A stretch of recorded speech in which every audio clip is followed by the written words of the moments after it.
What up, people, and welcome back to the channel. So today is going to be a kind of a day in the life, but I'm going to take you guys along on the process on how we start home projects or get through certain home projects. We do have one or two we're going to get through today, hubby and I. We did found a dresser that we're going, not a dresser, but like a TV stand that we're going to kind of revamp to make it a more modern TV stand. And then we want to get some wood stuff cut for the cabinet. So hubby just bought some tools, which, when you in a home buyer or when you own a home, tools is one of those things that um, grows with you because the more projects you encounter, the more tools you have to get. So, I mean, let me see if we can show you the tools that we got. Okay, so one of the tools hubby got was this jigsaw. We do plan on using this for a few projects in the house. Let me show you guys. So this is more so for precision cuts. We also got a nail gun. Now, honestly, if you're a home buyer, I think aside from a drill, an air nail gun or a nail gun or a staple gun is something that you would need because when you're dealing with wood or any type of wall texture, you need more than just a nail and a hammer. And if you want to make your lifestyle a little bit more easier, you go with a nail gun. Wait. And then the last thing hubby got was this, heat gun. Now, fun fact. Well, not even fun fact, a little backstory. When we did the kids' bathroom, in that video, I said that we used the heat gun to activate the glue so it would adhere to the wall more securely. So what happened to that is that hubby had that heat gun for so long that it actually went out on us just as we were finishing the bathroom. So we got it done in time, but that's not the only project we need a heat gun for. So you did went and get this one. Now this one is a little bit more pricey than the last one because this one have different temperatures and gauge that could go with it. The one that we had before was simply just a heat gun. Whereas this one, it has different temperature. You could set it to a higher temperature, a lower temperature, depending on what material you're working with. Those are the three tools we got. And we did get, well, hubby did get all of these tools from Harbor Freight.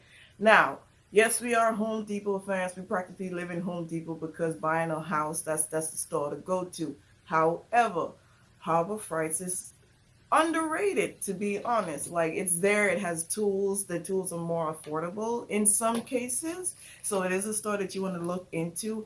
There's not a lot of them like Home Depot, but they are in the area. And no, we're not sponsored, just making it known because again, when you're doing home projects, you want to go with what you can afford. So let me give you guys the pricing of these. So heat gun, like I said, we did went with something a little more expensive. First one hubby bought was, I think, was like 20 bucks. This one he got it for $69.99. And like I said, this has more tools to it. It has a gauge, it has a temperature, so you could do it has a cool down temperature and everything in it. So in my opinion, it's a lot more better because you can get more uses out of it. And then the jigsaw hubby got for 30 bucks. 30 bucks. And like I said, again, this is not the high brand of jigsaw. Like, this is just a regular jigsaw that we're going to use. But again, we're using it for smaller projects, nothing big. And then we do have the oscillating jigsaw, and then we have a lot of other cutting tools. We just didn't have one for precision cutting, so that's why we got something a little more on the inexpensive side. And then the last one was, what was it? The heat gun, and the nail of that was 30 bucks. Nail gun, 30 bucks. So all in all, it wasn't an expensive buy. $150 for all of the tools plus the nails. And honestly, that's going to save us a lot more money in the long run when we're doing a lot more of our home projects. Okay, so the two projects that we're going to be getting into today, hubby's going to be cutting some wood to put in the indoor lining of the bottom cabinets, and I'm going to show you guys that.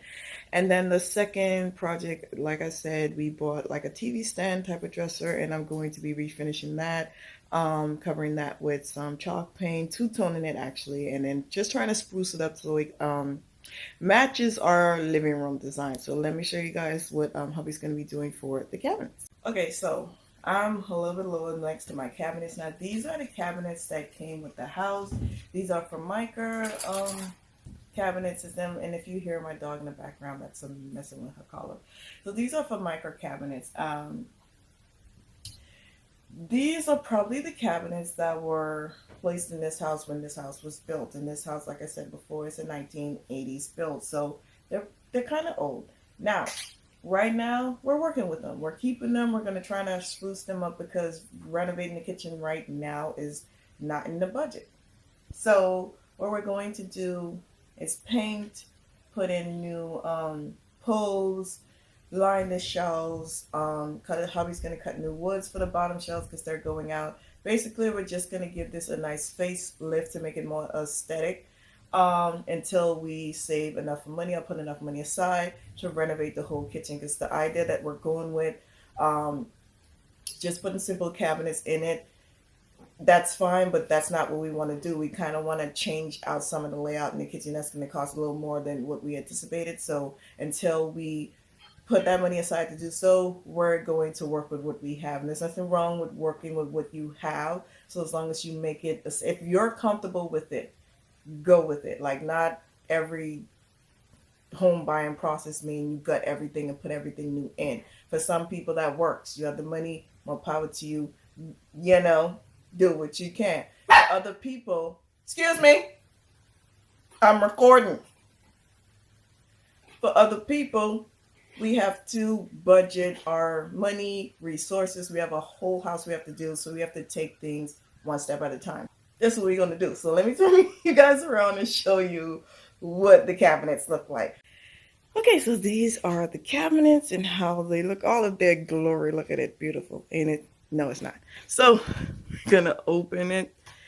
There is no real organization underneath here at the moment because again, hubby's gonna be cutting a nice wood. I think it's like a two. No, what's the inch? I'm not even sure. So he's gonna cut a nice size wood for me to kind of fill out the bottom base of this, and then I'm going to line that and then create some type of organization underneath the cabinet. But this is how it looks like. It's not bad, but it could be definitely better. We do have the cabinets where, see for Micah, where the back peel is like coming off. This is going to be relined. Yes, I'm gonna take you guys through a whole process when I get to the kitchen, a step by step on how to upgrade your already deteriorating cabinets. There are ways to do that.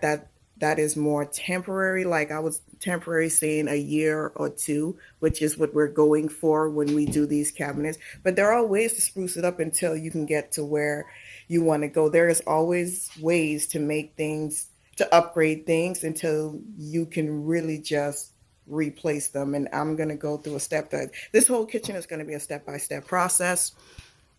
So it's going to be probably 2 or 3 videos when we get to it because there's a lot into it. This is one of the cabinets. As you can see, it's a sink in there, so that's going to be replaced as well. He's going to cut another wood piece to place that, and then I'm going to reline those. The same thing for this one, and then this is the third underneath one.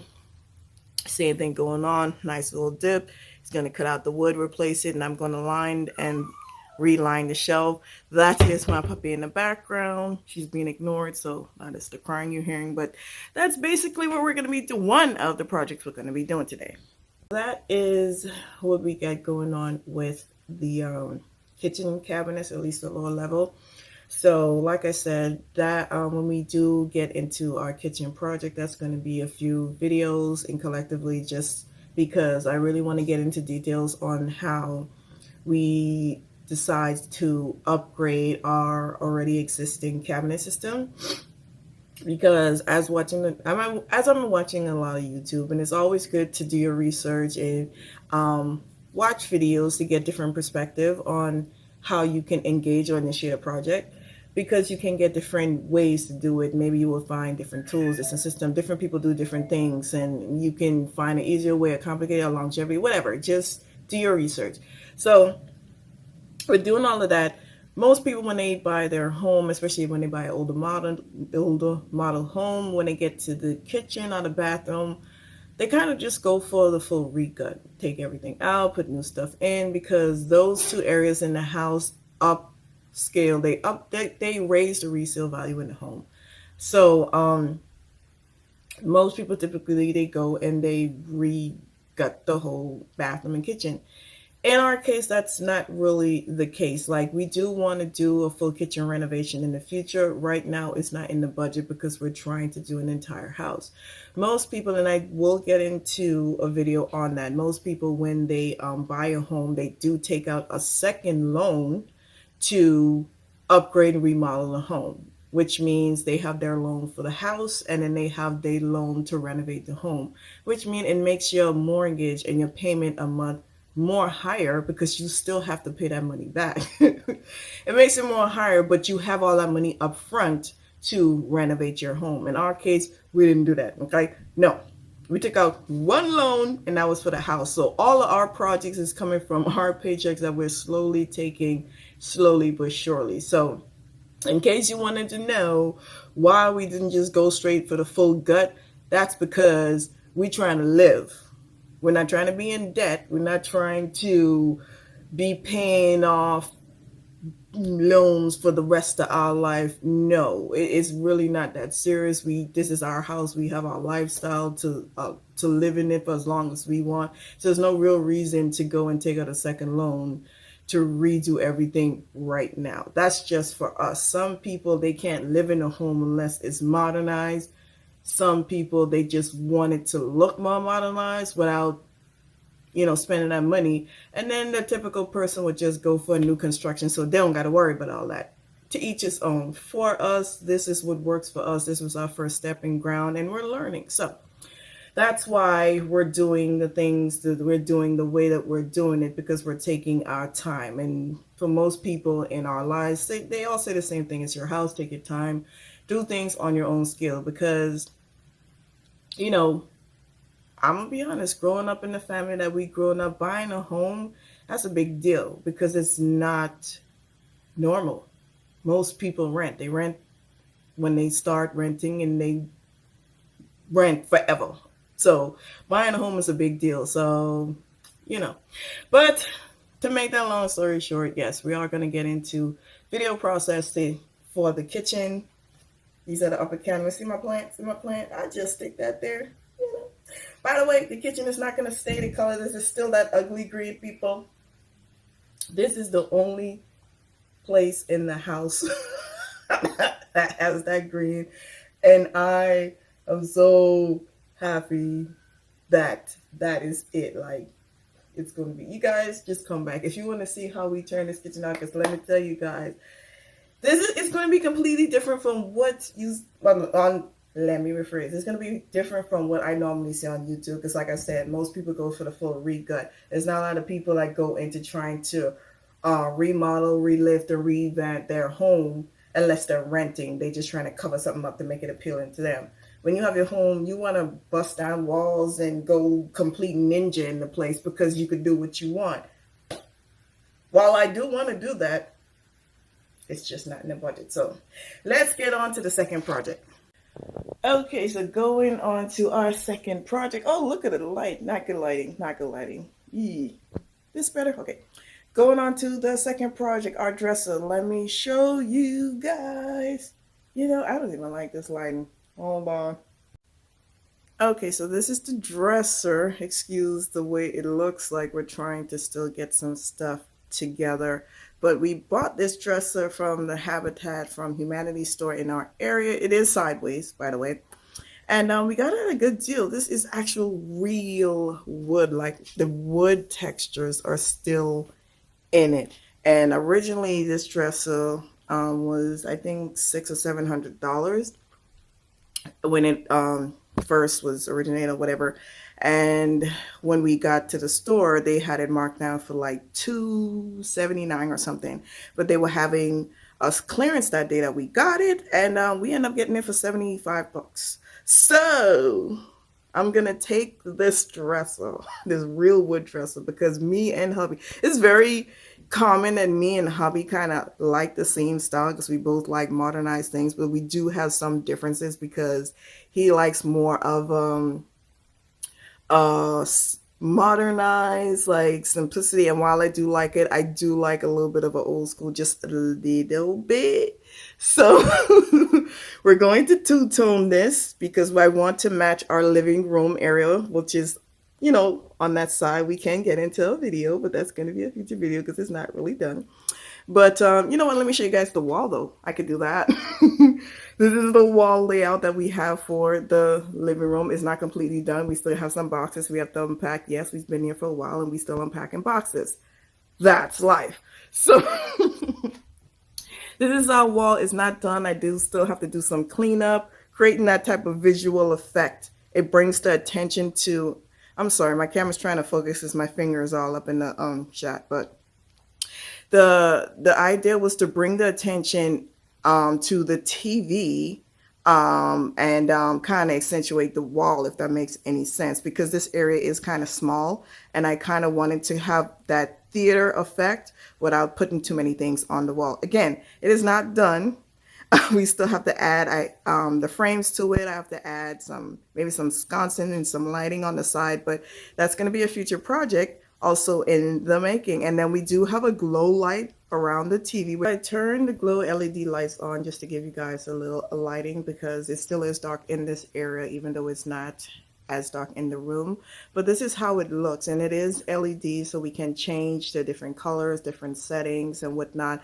But as you can see how the LED strips is bouncing off the dark color wall. And I got this idea concept from originally trying to look into projection. So by me painting this little strip, I would say, in the back of the TV, and I did do my measurements according to the TV, I wanted it to have that glow effect. And that paint is actually a matte flat finish. That's also a serious, I wouldn't say serious, but it's a huge thing when you're talking about glare in TV. For anyone that will have wear glasses or have difficulty seeing, paint, people don't talk about it, semi-gloss paint, that's a no-no when you painting a wall with a TV on it. I'm just gonna tell you, because that semi-gloss, when the sunlight hit it or when any light hits it, it creates a glare in the TV. So the light gray on the wall is a matte finish, and that dark gray is a matte finish. So when this glow light is on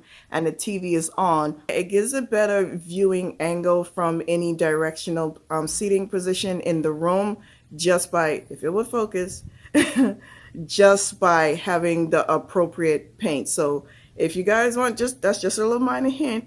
If you want your room to have more of an upscale look, if you want something that's going to be more helpful for your eyes, being that you may be wearing glasses or you may not have 20/20 vision, go with a matte. Okay, camera, don't do the most. Don't do the most. Go with a matte finish paint, so that it will minimize the glare when you're watching whatever show that you watch. Okay, so this is the unit. I already cleaned it, wiped it down, taped the corners off. We took the doors off because I want to spray paint the hinges. So we're going to go with a different layout. Just going to paint the top and keep the natural wood, because this unit had its labeling on it, and hubby went and looked up the label and found out that this unit cost way more than what we bought it for, what it was on sale for, even what was in the store for. So I don't want to take away from the natural element too much, so just going to be painting the top.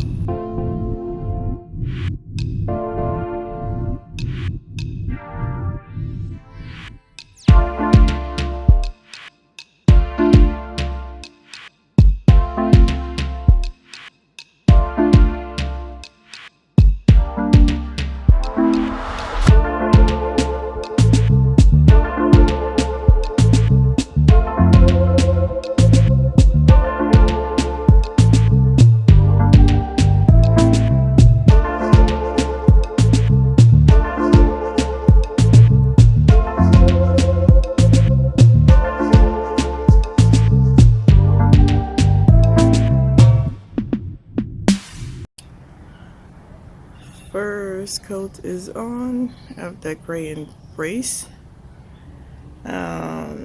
Not sure if I like how it's looking, so I'm gonna go back over it, and I did kind of whitewash it, so I do have, let's get this one, like a charcoal chalk paint.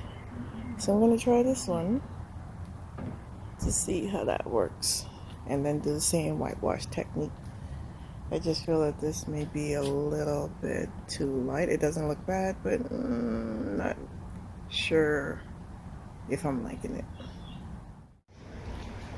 Okay, so this is the finished product. Went over it with the dark gray and whitewashed it a little with the wet rag. And then we did change out the knobs to black knobs instead of the bronze ones. And this is how it's looking. We're waiting for the top to completely dry, and then I'm gonna put a polyacrylic on top to kind of seal it. And then that's it. We do, it still has some chip areas, but those are features that we like in it. But I like it. It's gonna tie in the living room feature.